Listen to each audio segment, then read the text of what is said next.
காலுக்காக ரொம்ப தூரம் தள்ளி இருந்த ஒரு நகரத்துல வேலை பார்த்துக்கிட்டு வந்தது. விடுமுறைக்கு வீட்டுக்கு வந்த காலுக்காக இப்ப மறுபடியும் நகரத்துக்கு கிளம்ப தயாராயிடுச்சு. இங்க பாரு கோரி, நம்ம குழந்தைங்க படிப்புக்காக தான் நான் இவ்வளவு கஷ்டப்படுறேன். குழந்தைங்களோட படிப்புல எந்த குறையும் இருக்க கூடாது. அத நீ தான் பாத்துக்கணும். காலேஜி, நீங்க கவலைப்படாம போயிட்டு வாங்க. இந்த வருஷம் 10வது படிக்கிற நம்ம பசங்க ஸ்கூல்லயே முதல் மாணவனா வருவாங்க. கோரி சொன்னதை கேட்டு சந்தோஷப்பட்ட காலுக்காக அது வேலை பாக்குற இடத்துக்கு பறந்து போச்சு. கோரிக்காகத்தோட குழந்தைங்க ஜக்குவும் பிளாக்கியும் படிக்கிற அதே ஸ்கூல்ல தான் சோனா குருவியோட குழந்தைங்க குக்கும் பியூட்டியும் படிச்சாங்க. குக்கும் பியூட்டியும் படிப்புல ரொம்ப ஆர்வமா இருந்தாங்க. அதே சமயம் விளையாட வேண்டிய நேரத்துல நல்லா விளையாடவும் செஞ்சாங்க. ஆனா ஜக்குவும் பிளாக்கியும் இவங்களுக்கு நேர எதிரா இருந்தாங்க. அவங்களோட நினைப்பு பூரா விளையாட்டுலயே இருந்தது. புத்தகத்தை எடுத்து வச்சு படிக்கணும்னு நினைச்சாலே அவங்களுக்கு ரொம்ப கஷ்டமா இருக்கும். ஒரு நாள் காலையில பியூட்டியும் குக்குவும் அவங்க படிக்கிற ஸ்கூலுக்கு பறந்து போய்கிட்டு இருந்தாங்க. அந்த சமயத்துல வழியில ஒரு இடத்துல உட்கார்ந்து இருந்த ஜக்குவையும் பிளாக்கியையும் பார்த்த இவங்க உடனே அங்க போனாங்க. ஜக்கு, பிளாக்கி, ஸ்கூலுக்கு வரல? ஏன் இங்க உட்கார்ந்து இருக்கீங்க? இங்க பாரு பியூட்டி, நீ போறதா இருந்தா போ. நீங்க ஏன் இங்க உட்கார்ந்து இருக்கீங்கன்னு எங்களை பார்த்து கேட்காத. உனக்கு எத்தனை தடவை சொல்லிருக்கேன் எங்களை பத்தி கவலைப்படாதன்னு. உன் வேலைய பாத்துக்கிட்டு போ. ஜக்கு இப்படி கோவமா சொன்ன உடனே குக்கும் பியூட்டியும் அங்க இருந்து பறந்து போயிட்டாங்க. பிறகு ஜக்குவும் பிளாக்கியும் அவங்க எடுத்துட்டு வந்திருந்த பந்தை வச்சு விளையாட ஆரம்பிச்சாங்க. அன்னைக்கு ரீட்டாக்கிற டீச்சர் பாடம் நடத்துறதுக்காக கிளாஸ் ரூமுக்கு வந்தாங்க. ஆமா, ஜக்குவும் பிளாக்கி எங்க? அவங்க கிளாஸ்க்கு வரலையா? டீச்சர், அவங்க ரெண்டு பேரும் அருவிக்கரையில உட்கார்ந்து இருந்ததை நான் பார்த்தேன். புறாவோட பையன் ராஜி இப்படி சொன்னதை கேட்ட உடனே ரீட்டா டீச்சருக்கு கோபமா வந்தது. அவங்க ரெண்டு பேரும் மார்க் எடுக்கலன்னா மட்டும் அவங்க அம்மா கோரி கிளாஸ்க்கு வந்து என்ன 1000 கேள்வி கேக்குறாங்க. அவங்க பிள்ளைங்க ஸ்கூலுக்கே ஒழுங்கா வராதப்ப நாம என்ன பண்ண முடியும்? அன்னைக்கு சாயங்காலம் ஸ்கூல் முடிஞ்சதும் எல்லாரும் தங்களுடைய வீடுகளுக்கு பறந்து போனாங்க. அம்மா, இன்னைக்கு ஜக்குவும் பிளாக்கியும் ஸ்கூலுக்கு வராம அருவிக்கரையில உட்கார்ந்து விளையாண்டுகிட்டு இருந்தாங்க. ஆமாமா, இந்த விஷயத்தை அவங்க அம்மா கிட்ட சொல்லணும். இல்லன்னா அவங்க ரெண்டு பேரும் சரியா படிக்காம ஃபெயில் ஆயிடுவாங்க. கவலைப்படாதீங்க, நான் இப்பவே போய் அவங்க அம்மா கிட்ட சொல்லிட்டு வந்துடுறேன். அம்மா, அம்மா, நானும் உங்க கூட வரேன். நானும் வந்து சொன்னாதான் உங்க அம்மா நம்புவாங்க. பிறகு சோனா குருவியும் பியூட்டியும் கோரிக்காகத்தோட வீட்டுக்கு பறந்து போனாங்க. கோரியக்கா, உங்களுடைய பசங்க ரெண்டு பேரும் இன்னைக்கு ஸ்கூலுக்கு போகலையா? இன்னும் ஒரு மாசத்துல எக்ஸாம் வரப்போகுது. இவங்க இந்த மாதிரி ஸ்கூலுக்கு போகலன்னா அப்புறம் எப்படி நிறைய மார்க் எடுத்து பாஸ் ஆக முடியும்? நாம எதுவும் சொல்லாம இருந்தா அம்மா அவங்க சொல்றத நம்பிடுவாங்க. நாம ஏதாவது சொல்லி நம்ம மேல நம்பிக்கை வர்ற மாதிரி பண்ணணும். அம்மா அம்மா, இவங்க சொல்றத நம்பாதீங்க. இவங்க பொய் சொல்றாங்க. ஆமாமா, நாங்க இன்னைக்கு ஸ்கூலுக்கு போனோம். இந்த ஆண்டி எதுக்காக இப்படி பொய் சொல்றாங்கன்னு தெரியல. அம்மா, இவங்க ஏன் இப்படி பேசுறாங்கன்னு எனக்கு தெரியும். ஸ்கூல்ல நீங்க கொடுத்து அனுப்புன கொய்யா பழத்தை நாங்க ரெண்டு பேரும் சாப்பிட்டுக்கிட்டு இருந்தப்ப பியூட்டி அதை எனக்கு கொடுன்னு கேட்டுச்சு. நாங்க கொடுக்க மாட்டோம்னு சொல்லிட்டோம். அந்த கோவத்துல அவங்க அம்மா கிட்ட போய் நாங்க ஸ்கூலுக்கு வரலன்னு பொய் சொல்லி அவங்களையும் இங்க அழைச்சுக்கிட்டு வந்துடுச்சு. கேட்டுக்கிட்டியா சோனா என் பிள்ளைங்க சொல்றத? முதல்ல நீ உன்னோட குழந்தைங்கள ஒழுங்கா வளர்க்க கத்துக்க. அதுக்கப்புறமா அடுத்தவங்களுக்கு புத்தி சொல்லலாம். ஆண்டி, நான் சொல்றது உண்மை. நேத்து உங்க பசங்க ஸ்கூலுக்கு வந்தது உண்மைன்னா நேத்து ரீட்டா டீச்சர் என்ன நடத்துனாங்கன்னு கேளுங்க. இங்க பாரு பியூட்டி, உனக்கு கொய்யாப்பழம் வேணும்னா நேரடியா என்ன கேளு, நான் தரேன். அதை விட்டுட்டு என் குழந்தைங்க மேல இப்படி அபாண்டமா பழி சுமத்தாத. கோரியக்கா, நான் சொல்றத கொஞ்சம் புரிஞ்சுக்கோங்க. சோனா, உன்னையும் பியூட்டியும் பத்தி நான் நல்லாவே புரிஞ்சு வச்சிருக்கேன். எக்ஸாம்ல எப்படி என் பசங்களை அதிகமா மார்க் எடுக்க வைக்கிறதுன்னு எனக்கு தெரியும். நீ என்ன பண்ணு, அடுத்தவங்க சாப்பிடறப்ப அதையே பாத்துக்கிட்டு இருக்கிறது, அவங்க கிட்ட போய் எனக்கு கொஞ்சம் குடுன்னு கேக்குறது, இதெல்லாம் தப்புன்னு உன்னோட குழந்தைங்களுக்கு புரிய வை. கோரிக்காக இப்படி சொன்ன உடனே அவமானப்பட்ட சோனா குருவி உடனே அங்கிருந்து தன்னோட வீட்டுக்கு பறந்து போயிடுச்சு. பிறகு மறுநாளும் ஜக்குவும் பிளாக்கியும் ஸ்கூலுக்கு போகாம அருவிக்கரையில உட்காந்து போய்கிட்டு இருந்தாங்க. பிளாக்கி, இன்னைக்கு நான் அம்மா வச்சிருந்த பணத்துல இருந்து 50 ரூபாயை எடுத்துக்கிட்டு வந்திருக்கேன். வா, நாம போய் பானிபூரி சாப்பிடுவோம். பிறகு அவங்க ரெண்டு பேரும் பானிபூரி கடையை நோக்கி பறந்து போனாங்க. ஆமா, ஜக்குவும் பிளாக்கியும் இன்னைக்கு ஸ்கூலுக்கு வரலையா? டீச்சர், அவங்க தினமும் ஸ்கூல் பேக்க மாட்டிக்கிட்டு வீட்டை விட்டு கிளம்பிடுறாங்க. ஆனா ஸ்கூலுக்கு வராம அருவிக்கரைக்கு போய் விளையாண்டுட்டு சாயங்காலம் ஸ்கூல்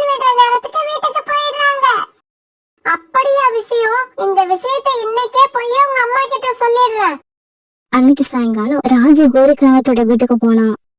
ஜக்கு, நீயும் பிளாக்கியும் 2 நாளா ஸ்கூலுக்கு வரலல்ல, அத சொல்றதுக்காக இன்னைக்கு ரீட்டா டீச்சர் உங்க வீட்டுக்கு வர போறாங்க.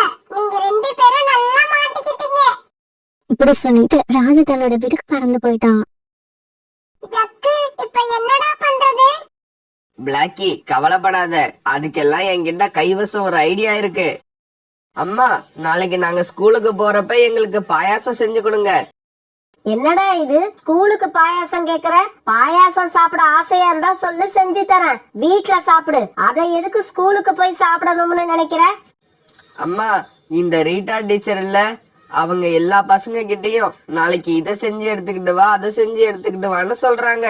அந்த பசங்களும் ரீட்டா டீச்சர் சொன்னதை அப்படியே செஞ்சு எடுத்துக்கிட்டு வராங்க. அதனால அந்த பசங்க கிட்ட எல்லாம் அன்பா பேசுற ரீட்டா டீச்சர் நாங்க எதுவுமே எடுத்துக்கிட்டு போலங்கிறதுக்காக எங்களை திட்டிக்கிட்டே இருக்காங்க. அதனாலதான் நாளைக்கு அவங்களுக்கு பாயாசம் எடுத்துக்கிட்டு போலாம்னு நினைக்கிறேன். நீங்க இப்ப பாயாசம் எடுத்துக்கிட்டு போகலன்னா அந்த ரீட்டா டீச்சரால என்ன பண்ண முடியும்? என்ன பண்ண முடியுமா?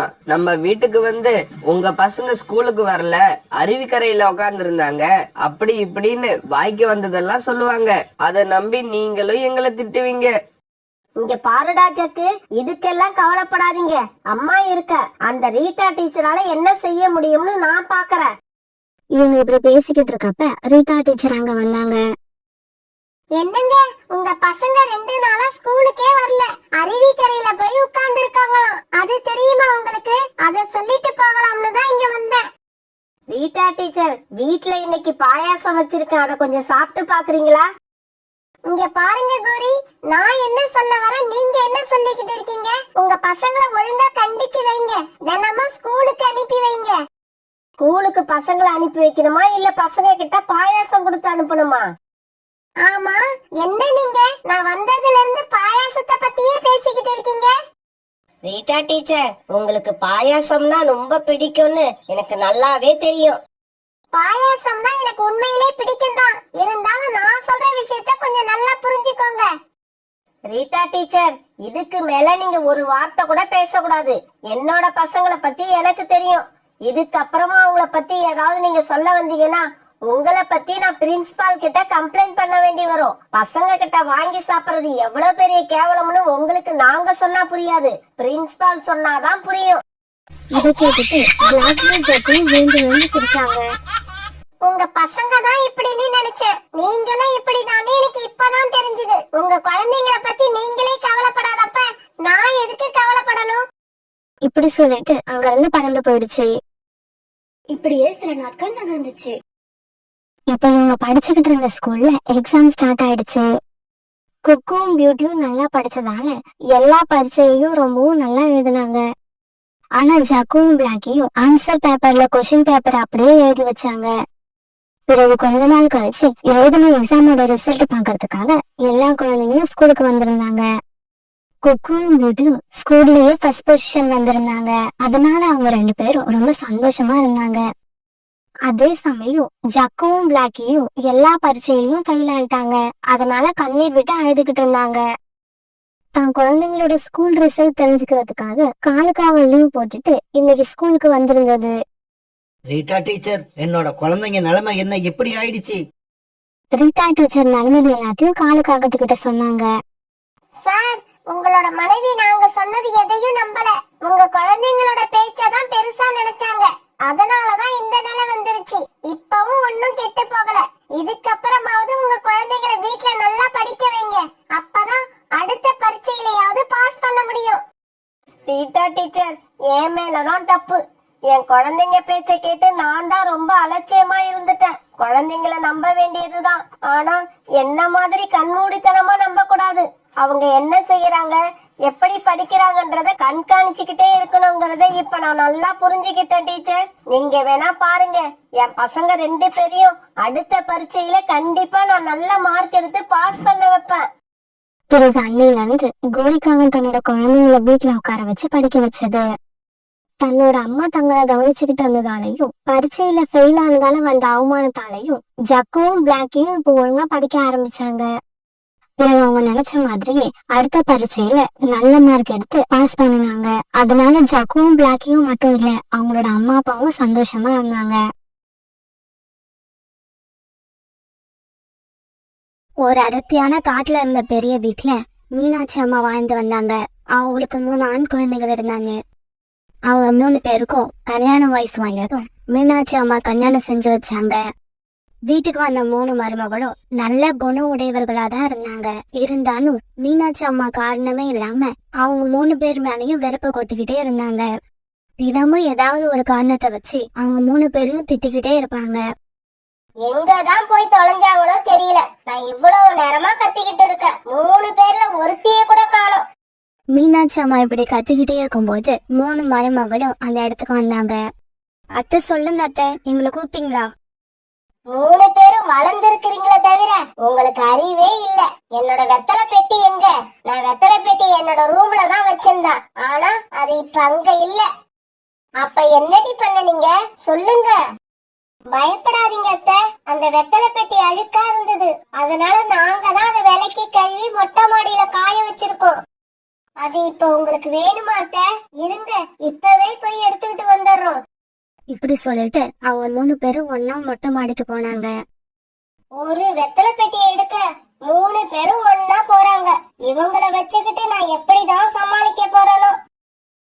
பிறகு கொஞ்ச நேரத்துல மீனாட்சி அம்மாவோட வெத்தலை பெட்டி அவங்க கிட்ட வந்துருச்சு. அந்த வெத்தலை பெட்டியை சுத்தம் பண்ணதுக்கு அப்புறம் சும்மா பளபளன்னு இருந்தது. இருந்தாலும் மீனாட்சி அம்மா தன்னோட மருமகள்களை பாராட்டுறதுக்கும் பதிலா திட்ட ஆரம்பிச்சாங்க. இங்க பாருங்கடி, இப்ப சொல்றத நல்லா ஞாபகம் வச்சுக்கோங்க. இதுக்கப்புறம் உங்கள யாருமே என்னோட ரூமுக்குள்ள நுழைய கூடாது. அங்க உள்ள பொருட்களையும் எடுக்க கூடாது. ஜாக்கிரதை. அத்தை, உங்களுக்கு சாப்பிட ஏதாவது வேணுமா? ஆமா, வேணும் தான். பாதாம் பிஸ்தா எல்லாம் நிறைய போட்டு எனக்கு பாதாம் கீர் பண்ணி எடுத்துக்கிட்டு வாங்க. மீனாட்சி அம்மா இப்படி சொன்னதும் இவங்க 3 பேரும் கிச்சனுக்கு போய் பாதாம் கீர் தயார் பண்ண ஆரம்பிச்சாங்க. சோனாக்கா, நீங்க தான் இந்த வீட்டோட மூத்த மருமக. நம்ம அத்தை ஏன் எப்பவும் நம்ம கிட்ட கோவமாவே பேசுறாங்க? அத்தை இப்பதான் இப்படி இருக்காங்களா, இல்ல ஆரம்பத்துல இருந்தே இப்படிதானா? இல்ல ஆரம்பத்துல நல்லாதான் இருந்தாங்க. நாட்கள் போக போக கல்யாணம் ஆகி நீங்க 2 பேரும் இந்த வீட்டுக்கு வந்தீங்க. இந்த வீட்டுக்கு 3 மருமக வந்து இன்னும் இந்த வீட்டுல குழந்தை சத்தம் கேட்கல. அதுதான் நம்ம அத்தையோட கோபத்துக்கு காரணம். ஐயோ, ஒருவேளை இந்த காரணத்தால நம்ம 3 பேரையும் வீட்டை விட்டு விரட்டிட்டா என்ன பண்றது? அது எப்படி நம்மள மட்டும் விரட்டிடுவாங்க? அவங்க பிள்ளைகளையும் சேர்த்து தானே விரட்டி ஆகணும். எனக்கு வர்ற ஆத்திரத்துக்கு இந்த பாதாங்கீரை கொண்டு போய் அத்தை தலையில கொட்டணும் போல இருக்கு. இங்க பாரு, பெரியவங்களை இப்படி எல்லாம் பேசக்கூடாது. நாம நல்லது நினைச்சா எல்லாம் நல்லதாதான் நடக்கும். இப்படி 3 பேரும் பாதாம் கீர் தயார் பண்ணிக்கிட்டே பேசிக்கிட்டு இருந்தாங்க. அன்னைக்கு சாயங்காலம் ஆச்சு. மீனாட்சி அம்மாவோட பசங்க 3 பேரும் வேலையில இருந்து வீட்டுக்கு திரும்பி வந்தாங்க. அம்மா, என்ன நீங்க மட்டும் தனியா இருக்கீங்க? அவங்க எல்லாம் எங்க? ஆசையா இருக்குன்னு பாதாங்கீர் தயார் பண்ண சொன்னேன். கிச்சனுக்குள்ள 3 பேரும் போனாங்க, இன்னும் வெளியில வரல. மீனாட்சி அம்மா இப்படி சொல்லிட்டு இருக்கும்போது மருமக 3 பேரும் அங்கிருந்த எல்லாருக்கும் ஆளுக்கு ஒரு கப்ல பாதாம் கீர் கொண்டு வந்து கொடுத்தாங்க. உடனே எல்லாரும் பாதாம் கீரை சாப்பிட்டு பார்த்தாங்க. பாதாம் கீர் ரொம்பவும் அருமையா இருக்கு. நீங்க 3 பேரும் சேர்ந்து எதை செஞ்சாலும் அதுல குறையே இருக்காது. ஆமா, நீங்க 3 பேரும் எப்பவும் இதே மாதிரி ஒத்துமையா இருங்க. தன்னோட பசங்க 3 பேரும் அவங்க மனைவிகளை இப்படி பாராட்டுறத மீனாட்சி அம்மாவால தாங்க முடியல. கொண்டு வந்து கொடுத்துட்டீங்கன்னா உடனே கிச்சனுக்குள்ள போயிடுங்க. எதுக்கு இங்கேயே நின்னு சாப்பிடுறதையே பாத்துக்கிட்டு இருக்கீங்க? இப்படியே சில நாட்கள் நகர்ந்துச்சு. ஒரு நாள் நதிக்கரைக்கு போன மீனாட்சி அம்மா அங்க கோரிக்காவத்தை பார்த்தாங்க. என்ன மீனாட்சி அம்மா, ஏன் என்னவோ போல உட்கார்ந்துருக்கீங்க? கோரி, உனக்கே தெரியும் என் வீட்டுல மருமகன்னு ஒருத்தி இல்ல, 3 பேர் இருக்காங்க. ஆனா இது வரைக்கும் ஒரு குழந்தை சத்தம் கூட என் வீட்டுல கேட்கவே இல்ல. இதுல கவலைப்படுறதுக்கு என்ன இருக்கு? 3 மருமகளையும் வீட்டை விட்டு விரட்டிட்டு உங்க பசங்களுக்கு வேற கல்யாணம் பண்ணி வைங்க. உங்களை சந்தோஷப்படுத்தாத மருமகள்களை நீங்க எதுக்கு இன்னும் வீட்டுல வச்சுக்கிட்டு இருக்கீங்க? அதை ஏன் கேக்குறப்போ? என் பசங்க 3 பேரும் ஏதோ மந்திரம் போட்ட மாதிரி அவங்க பொண்டாட்டி பின்னாலேயே சுத்திக்கிட்டு இருக்காங்க. என் பேச்ச கேட்கறதே இல்ல. இந்த லட்சணத்துல 2வது கல்யாணம் பண்ணிக்க அவங்க 3 பேரும் ஒத்துக்கவே மாட்டாங்க. மீனாட்சி அம்மா, நம்ம காட்டுல உள்ள மலைப்பகுதியில ஒரு குகை இருக்குல்ல, அங்க இப்ப புதுசா ஒரு ஆந்த சாமியார் வந்திருக்காரு. அவர் சொன்னபடி நடக்குது. நீங்க உடனே அங்க போய் அவரை பாருங்க. அப்படியா கோரி? இந்த தகவல் எனக்கு சொன்னதுக்கு ரொம்ப நன்றி. நான் இப்பவே போய் ஆந்த சாமியார பாத்துட்டு வரேன். இப்படி சொன்ன மீனாட்சி அம்மா உடனே மலைப்பகுதியில உள்ள குகையை நோக்கி பறந்து போனாங்க. இப்படி அந்த குகைக்கு போன மீனாட்சி அம்மா தான் மனசுல உள்ள குறையத்தையும் அந்த சாமியார் கிட்ட சொன்னாங்க. மகளே, உன்னோட மருமக 3 பேருக்கும் கடைசி வரைக்கும் குழந்தையே பிறக்காது. பாபாஜி, என்ன இது இப்படி சொல்லிட்டீங்க? எனக்கு ஏதாவது வழி காட்டுங்க. அதே சமயம் உங்க பசங்க மனச மாத்தி அவங்கள 2வது கல்யாணத்துக்கு என்னால ஒத்துக்க வைக்க முடியும். இப்படி நடக்கணும்னா அதுக்காக நான் பெரிய யாகம் ஒண்ணு நடத்தணும். அந்த யாகத்தை நடத்த 10,000 ரூபாய் செலவாகும். உன்னால அந்த அளவு செலவு பண்ண முடியுமா? பாபாஜி, அத பத்தி நீங்க கவலைப்படாதீங்க. அவங்க மனச மாத்துறதுக்காக நான் எவ்வளவு வேணாலும் செலவு பண்ணுவேன். அப்படியா? அப்படின்னா இந்த மந்திரப்பொடிய உன் வீட்டுக்கு எடுத்துக்கிட்டு போ. இப்படி சொன்ன சாமியார் ஒரு ஆரஞ்சு கலர் பொடியை மீனாட்சி அம்மா கிட்ட கொடுத்தாரு. பாபாஜி, இந்த பொடி என்ன பொடி? இத நான் வீட்டுக்கு எடுத்துட்டு போய் நான் என்ன பண்ணணும்? இந்த பொடி சாதாரண பொடி இல்ல. இந்த பொடியோட பேரு நாசர. இத கொண்டு போய் உங்க 3 பசங்களுக்கும் தண்ணீர்ல கரைச்சு கொடுங்க. பாபாஜி, இது தண்ணியில கரைச்சு குடிச்சா என்ன நடக்கும்? இந்த மந்திர பொடிய குடிச்சதுல இருந்து 15 நாளைக்குள்ள உங்க பிள்ளைங்க மனசு மாறி அவங்க மனைவி மேல வெறுப்பு வந்துரும். அப்புறம் அவங்களே அவங்க மனைவிய வீட்டை விட்டு விரட்டி அனுப்பிடுவாங்க. அது போதும் பாபாஜி, அது போதும். நீங்க இப்ப சொன்னது நடந்துச்சுன்னா எனக்கு அதை விட வேற சந்தோஷமே கிடையாது. இப்படி சொன்ன மீனாட்சி அம்மா பிறகு பாபாஜி கிட்ட 10,000 ரூபாய் பணத்தை கொடுத்துட்டு அங்கிருந்து கிளம்பி தன்னோட வீட்டுக்கு வந்தாங்க. தலைவா, இந்த அம்மாவுக்கு நாஸ்ரான்னு ஒரு பொடி கொடுத்தீங்களே, அது உண்மையிலேயே மந்திர பொடியா? சிஷ்யா, நம்ம கிட்ட எதிரா மந்திர பொடி. நான் கொடுத்து அனுப்புனது ரஸ்னா பவுடர். அததான் நான் ரஸ்னான்னு சொல்லாம நாஸ்ரான்னு தலைகீழா சொன்னேன். அம்மா, இவ்வளவு நேரம் நீங்க எங்க போயிருந்தீங்க? எல்லாம் நல்ல விஷயமா தாண்டா போயிருந்தேன். ஆமா, உங்க மனைவிங்க 3 பேரும் எங்க? உங்ககிட்ட சொல்லிட்டு கோவிலுக்கு போலாம்னு இவ்வளவு நேரம் காத்திருந்தாங்க. ஆனா நீங்க வரல. வேலையில இருந்து நாங்க திரும்பி வந்த உடனே எங்க கிட்ட சொல்லிட்டு இப்பதான் கோவிலுக்கு போனாங்க. கொஞ்ச நேரம் இருங்க, இதோ வரேன். இப்படி சொல்லிட்டு கிச்சனுக்குள்ள போன மீனாட்சி அம்மா அந்த மந்திர பொடிய தண்ணீர்ல கலந்து எடுத்துக்கிட்டு வந்து 3 பசங்க கிட்டையும் கொடுத்தாங்க. அம்மா, என்னம்மா இது? ஏய், நான் ஒரு பெரிய பாபாஜிய பாத்துட்டு வந்தேன். அவரு கொடுத்த மந்திர பொடி இது. இத குடிச்சா நம்ம குடும்பத்துக்கு நல்லதுன்னு சொன்னாரு.